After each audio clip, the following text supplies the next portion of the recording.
chapter 11. Also I in the first year of Darius the Mede, even I stood to confirm and to strengthen him. And now will I shew thee the truth. Behold, there shall stand up yet 3 kings in Persia, and the fourth shall be far richer than they all. And by his strength through his riches he shall stir up all against the realm of Grecia. And a mighty king shall stand up, that shall rule with great dominion, and do according to his will. And when he shall stand up, his kingdom shall be broken, and shall be divided toward the 4 winds of heaven, and not to his posterity, nor according to his dominion which he ruled, for his kingdom shall be plucked up even for others beside those.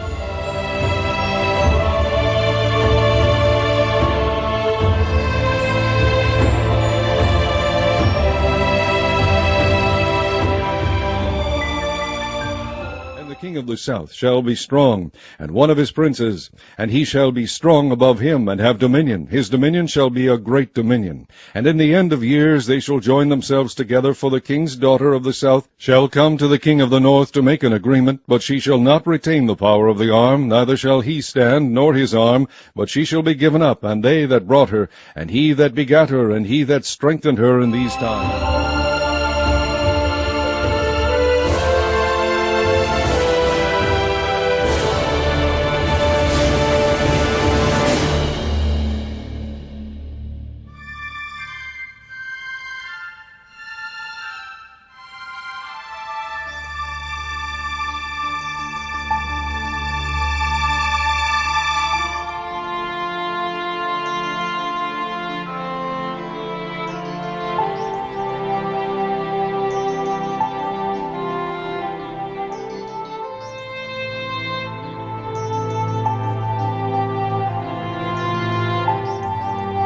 Out of a branch of her roots shall one stand up in his estate, which shall come with an army, and shall enter into the fortress of the king of the north, and shall deal against them, and shall prevail, and shall also carry captives into Egypt their gods, with their princes, and with their precious vessels of silver and of gold, and he shall continue more years than the king of the north. So the king of the south shall come into his kingdom, and shall return into his own land.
Number 7, World Trade Center. I've heard several reports from several different officers now that that is the building that is going to go down next. In fact, one officer told me they're just waiting for that to come down at this point.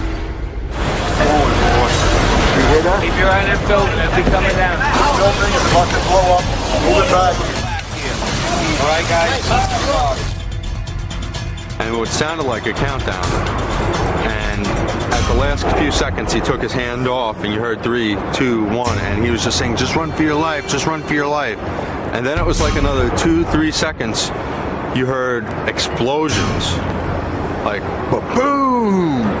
It's like a distinct sound. This was boom, and like you felt a rumble in the ground, like almost like you wanted to grab onto something.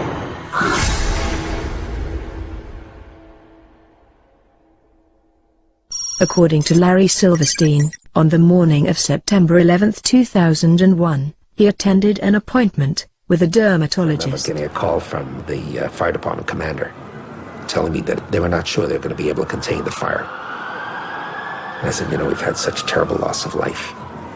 Maybe the smartest thing to do is pull it. And they made that decision to pull, and then we watched the building collapse. This would indicate that the collapse of Building 7 was the direct result of the decision to pull it.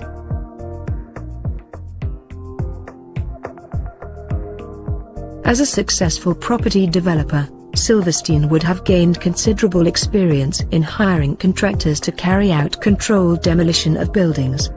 It's reasonable to assume that he would be aware that the term pull is often used by demolition experts to refer to bringing a building down. For example, here's Ground Zero's post-disaster wrecking crew talking about preparing to demolish Building 6.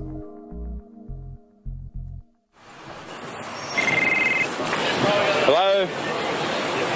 Oh, we're getting ready to pull Building 6.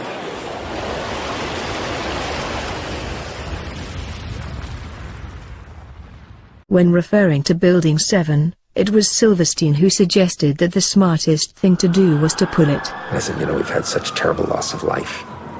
Maybe the smartest thing to do is pull it. And because Silverstein has more knowledge of controlled demolition than he does of firefighting, it is reasonable to assume that he was referring to pulling the building down. In an article titled "Shame on Jesse Ventura," Fox News journalist Jeffrey Shapiro confirms that Larry Silverstein had controlled demolition on his mind on September the 11th. And it was no secret to police and others on the ground that day. Shapiro stated that on September the 11th, Larry Silverstein was on the phone to his insurance carrier to see if they would authorize the controlled demolition of Building 7. This revelation causes yet another problem for the official story.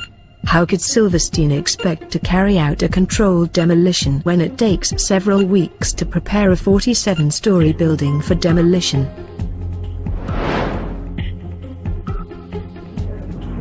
Now, here we're going to show you a videotape of the collapse itself. Describe that. Now we go to videotape, the collapse of this building.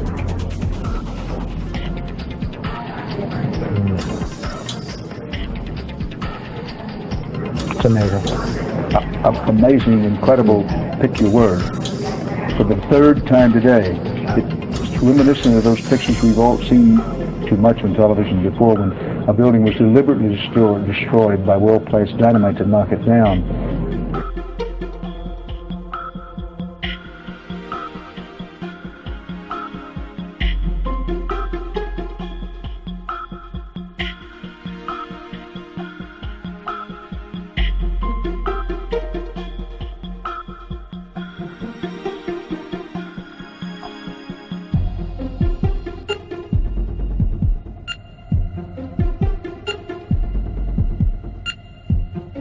To me, I knew that was an explosion. There was no doubt in my mind. September the 11th was clearly a most fortunate day for Larry Silverstein. Not only did he avoid being killed by the attacks, he received a multi-billion-dollar settlement from an insurance policy taken out just a few weeks. This policy was set up specifically to insure the buildings against destruction via a terrorist attack. This was particularly fortunate, considering the fact that Silverstein was having difficulty in finding new tenants to occupy the buildings at the Trade Center. And it was also particularly fortunate, considering that Silverstein had faced the $1 billion requirement of having to remove the illegal asbestos from every steel beam in the Twin Towers. So, if Larry Silverstein's story is true, then he must surely be the luckiest man alive today.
sun shall be stirred up, and shall assemble a multitude of great forces, and one shall certainly come, and overflow, and pass through. Then shall he return, and be stirred up, even to his fortress.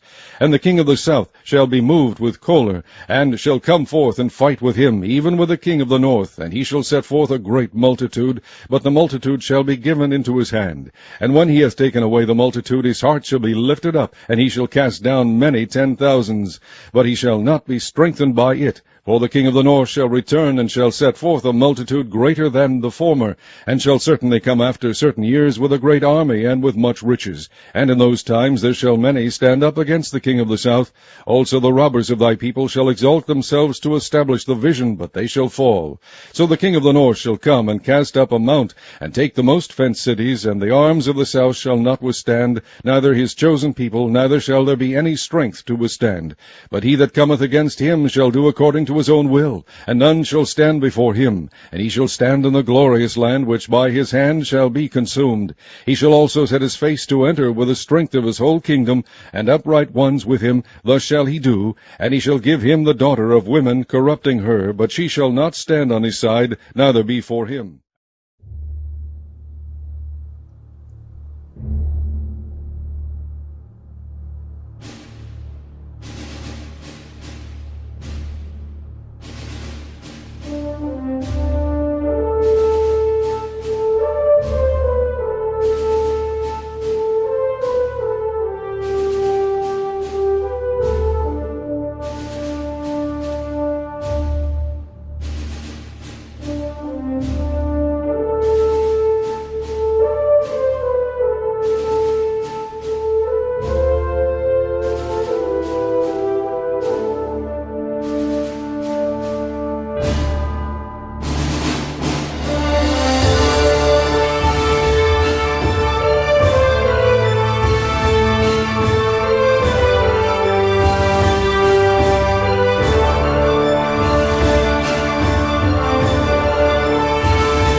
Shall he turn his face unto the isles, and shall take many. But a prince for his own behalf shall cause the reproach offered by him to cease. Without his own reproach he shall cause it to turn upon him.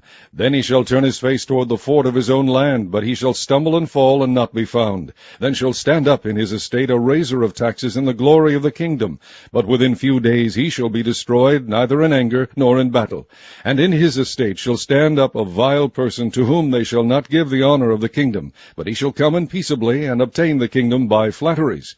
And with the arms of a flood shall they be overflown from before him, yea, also the prince of the covenant. And after the league made with him he shall work deceitfully, for he shall come up, and shall become strong with a small people.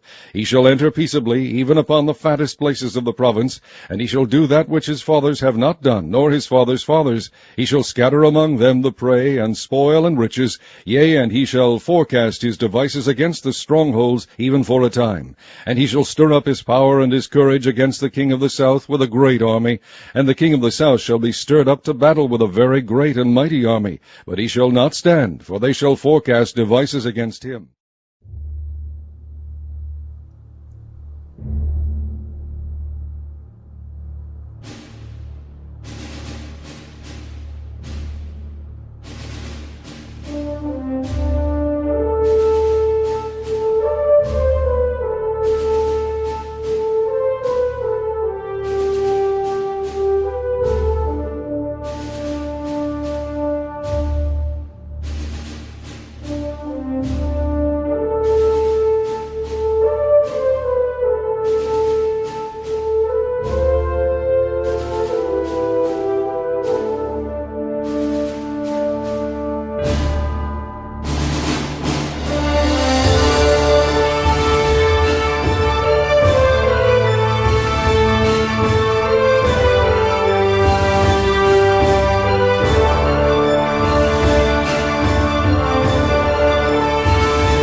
they that feed of the portion of his meat shall destroy him, and his army shall overflow, and many shall fall down slain. And both these kings' hearts shall be to do mischief, and they shall speak lies at one table, but it shall not prosper, for yet the end shall be at the time appointed. Then shall he return into his land with great riches, and his heart shall be against the holy covenant, and he shall do exploits, and return to his own land.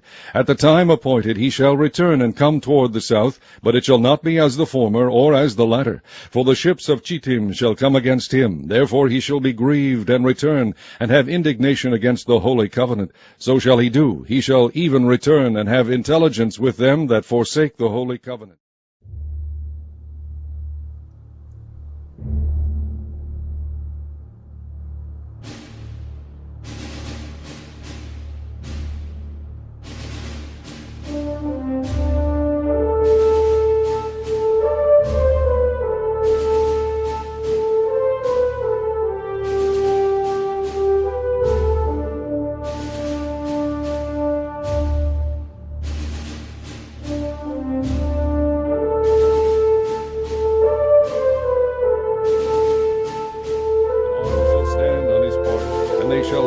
Sanctuary of strength, and shall take away the daily sacrifice, and they shall place the abomination that maketh desolate.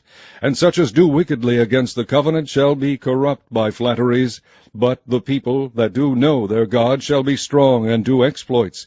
And they that understand among the people shall instruct many, yet they shall fall by the sword, and by flame, by captivity, and by spoil many days. Now when they shall fall, they shall be holpen with a little help, but many shall cleave to them with flatteries, and some of them of understanding shall fall, to try them, and to purge, and to make them white, even to the time of the end. Yet it is yet for a time appointed.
And the king shall do according to his will, and he shall exalt himself and magnify himself above every god, and shall speak marvelous things against the God of gods, and shall prosper till the indignation be accomplished, for that is determined shall be done.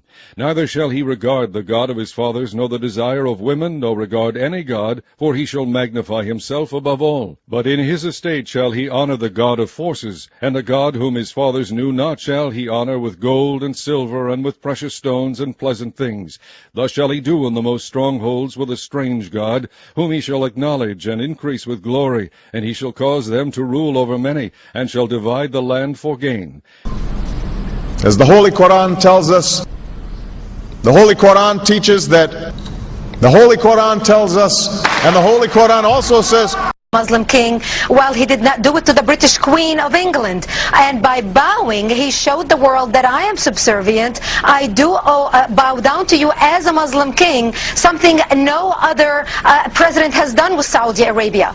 The Saudi king is his peer. He is not his subordinate in order to bow for him. And this is exactly what Obama did. Usually it is out of respect that someone would nod his head when bowing to royalty, and the ladies will give curtsy. But Obama went beyond what is required as a head of state and bow to the Saudi king, and that's unacceptable. It sent the wrong symbol. I speak as clearly and as plainly as I can. America is not and never will be at war with Islam.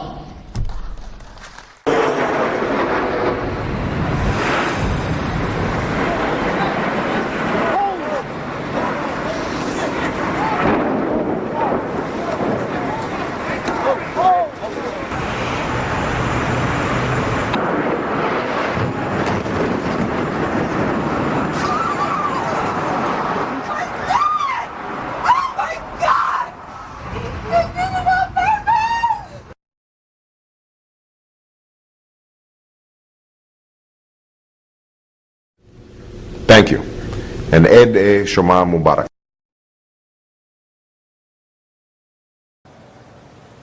Be still and know that I am God. I will be exalted among the nations. I will be exalted in the earth. The Lord of hosts is with us. The God of Jacob is our refuge. Whatever we once were, we are no longer a Christian nation. At least not just. We are also a Jewish nation, a Muslim nation, and a Buddhist nation, and a Hindu nation, and a nation of non-believers. And even if we did have only Christians in our midst, if we expelled every non-Christian from the United States of America, whose Christianity would we teach in the schools? Would it be James Dobson's or Al Sharps's? Which passages of Scripture should guide our public policy?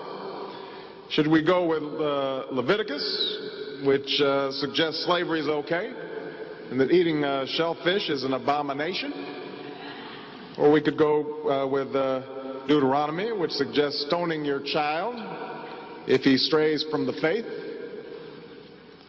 Or should we just stick to the Sermon on the Mount, a passage that is so radical that it's doubtful that our own Defense Department would survive its application?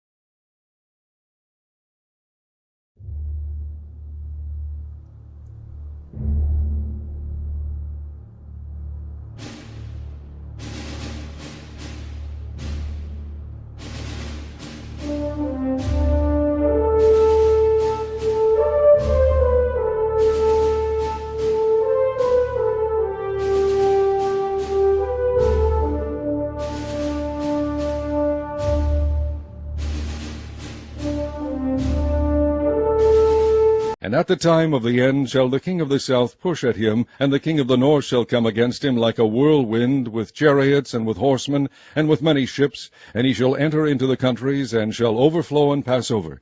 He shall enter also into the glorious land, and many countries shall be overthrown. But these shall escape out of his hand, even Edom and Moab, and the chief of the children of Ammon. He shall stretch forth his hand also upon the countries, and the land of Egypt shall not escape. But he shall have power over the treasures of gold and of silver, and over all the precious things of Egypt. And the Libyans and the Ethiopians shall be at his steps. But tidings out of the east and out of the north shall trouble him. Therefore he shall go forth with great fury to destroy, and utterly to make away many. And he shall plant the tabernacles of his palace between the seas and the glorious holy mountain. Yet he shall come to his end, and none shall help him. In no part of your mind or brain can you imagine Donald Trump standing up one day and delivering a State of the Union address? Well, I can imagine it in a Saturday night skit. I continue to believe Mr. Trump will not be president. He will never be president of the United States. Donald Trump will never be elected president of the United States. Now, Donald Trump is not going to become president of the United States. Donald Trump is not going to be president of the United States. However respectful of the fact that the people have not voted, he's not going to be president of the United States. Donald Trump is not going to be president of the United States.